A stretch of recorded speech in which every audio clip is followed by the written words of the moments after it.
ज़्यादा इनकलाबी कंपनियों में से एक है। ये इन बहुत कम कंपनियों में से एक है जो 120 साल से ज़्यादा, जिनमें 7 इनकलाबात और 2 आलमी जंगें शामिल हैं, के बावजूद भी कायम है। लेकिन जिलेट के बारे में जो चीज़ ज़्यादा दिलचस्प है वो कंपनी की तरक्की नहीं है। हकीकत ये है कि जिलेट ने दुनिया के $1 बिलियन का आइडिया दिया और इस ख्याल ने करे अर्ज के कुछ बड़े मंसूबों के लिए कामयाबी की बुनियाद डाली, जिनमें एक्सबॉक्स, प्ले स्टेशन और अमेज़न किंडल शामिल हैं।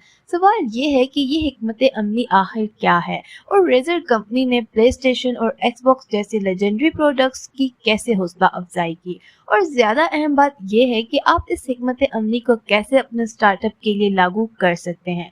इस सवाल का जवाब जिलेट कंपनी की तारीख, जो 1800 की दहाई के आखिर की है, में मौजूद है। ये वो दौर था जिसमें घनी दाढ़ी का रुझान खत्म हो रहा था और क्लीन शेव मूंछों का रुझान अरूज पर नजर आता था। 1800 की दहाई के आखिर में अगर आप शेव करना चाहते थे तो आपके पास सिर्फ 2 ऑप्शन होते थे। पहला ऑप्शन सीधा उस्तरा और दूसरा ऑप्शन सेफ्टी रेजर्स था। सीधा उस्तरा वो है जो बहुत मिलते जुलते नजर आते हैं, जिनको आपने गेम ऑफ थ्रोन्स में देखा होगा, और वो बहुत पुरखतर समझे जाते थे क्योंकि वो इंतहाई तेज होते थे। दूसरी तरफ हिफाजती उस्तरा था, एक बार की खरीदारी थी, लेकिन एक बार जब आप इसे खरीद लें आपको अक्सर इसे तेज करना पड़ता और ये एक बहुत ही तकलीफदेह अमल था। लिहाजा 19वीं सदी के मर्दों को पेशेवराना मदद लेनी पड़ती और वो हर हफ्ते 2 या 3 बार हिजाम की दुकान पर जाते थे। एक दिन एक सफर करने वाले सेल्समैन को काम पर देर हो रही थी और वो इसका जानलेवा उस्तरा इस्तेमाल करने से बहुत तंग आ गया था और इसे तेज करने के लिए इसने अपना सब्र बिल्कुल खो दिया था। तब इसने सोचा कि क्यों ना एक अलग डिस्पोजेबल ब्लेड के साथ उस्तरा हो जिसे बस हर शेव के बाद फेंक दिया जाए और इसे तब्दील भी किया जा सकता हो। एक जदीद दौर का उस्तरा ब्लेड का नजरिया दिया। ये नाराज सेल्समैन और कोई नहीं बल्कि मिस्टर किंग जिलेट थे, जिसने फिर मर्दों की ग्रूमिंग को हमेशा के लिए बदल दिया। किंग जिलेट ने अपने दोस्त के साथ मिलकर इनके उस्तरा और इनके ब्लेड के लिए पेटेंट हासिल किया। यही वजह है कि मार्केट में कोई भी इनके मशहूर डिजाइन की नकल नहीं कर सकता और फिर इस तरह अगले 15 साल तक इसी तरह जिलेट एक मार्केट लीडर के तौर पर रहा और इसकी कंपनी $1 मिलियन की कंपनी बन गई। लेकिन क्या आप जानते हैं 1921 में हालात बदलना शुरू हो गए। ये तब हुआ जब जिलेट रेजर ब्लेड के पेटेंट के मियाद खत्म हो गया और सिर्फ 1 साल के अंदर हर एक जिलेट का मदे मुकाबिल उस्तरा ब्लेड का एक ऐसा ही जोड़ा बना रहा था और इसने जिलेट को गहरी परेशानी में डाल दिया और ये वाज़ेह तौर पर इनकी फरोख्त की तादाद में भी झलकता था। 1921 के बाद जिलेट उस्तरे की फरोख्त में सिर्फ 1 साल में 20% की जबरदस्त कमी देखी गई, जो कि एक कंपनी के लिए जो एक दहाई से ज्यादा अरसे से मार्केट लीडर के तौर पर रही हो काफी नुकसान का बायस थी।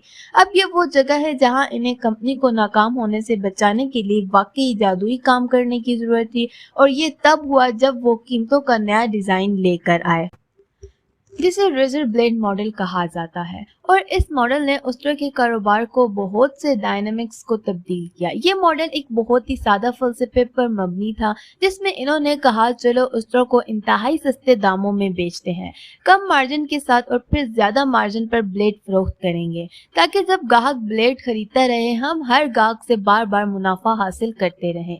बुनियादी तौर पर एक लाइन में इसका मतलब था इन्हें उस्तरा दो और इन्हें ब्लेड के लिए वापस आने दो। चनाचा जिलेट ने इंतहाई सस्ते दामों पर उस्तरा फरोख्त करना शुरू कर दिया, यहाँ तक कि इन्होंने इसे खसारे में बेचा ताकि वो लोग जिलेट इकोसिस्टम में शामिल हो सकें।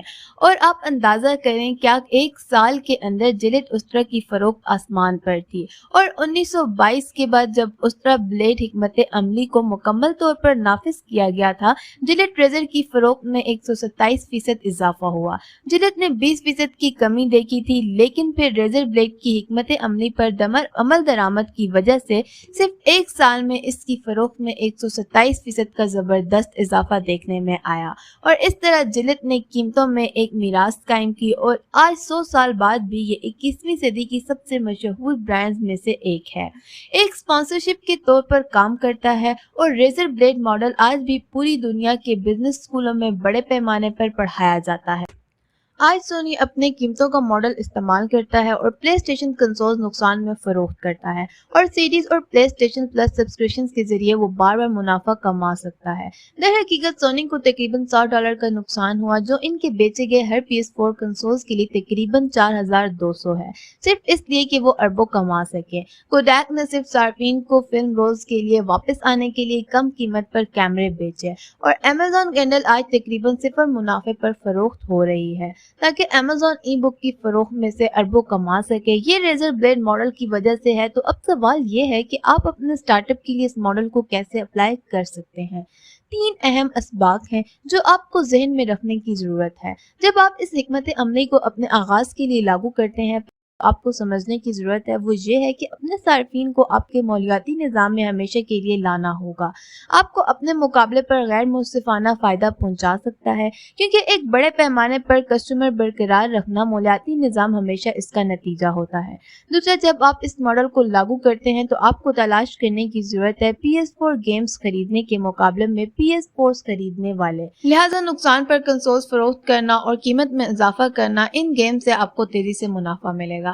تیسرا، آپ کو محتاط رہنے کی ضرورت ہے کہ اس ماڈل پر جسے آپ نظر انداز کرتے ہیں اتنا انحصار نہ کریں کیونکہ یہ بالکل وہی ہے جو کوڈیک کے ساتھ ہوا تھا۔ پھر کوڈیک پیسہ کمانے میں بہت پھنس گیا تھا، ان میں سے ایک ہونے کے باوجود اپنی فلمی رول بیچ کر ڈیجیٹل کیمروں کے لیے پیٹنٹ فائل کرنے والی پہلی کمپنیاں۔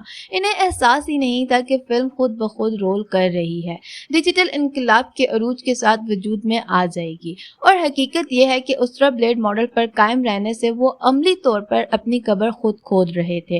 اور آخری اور سب سے اہم بات، ہر کاروباری شخص کو اس کی ضرورت ہے جان لیں کہ قیمتوں کا تعین ایک دو دھاری تلوار ہے۔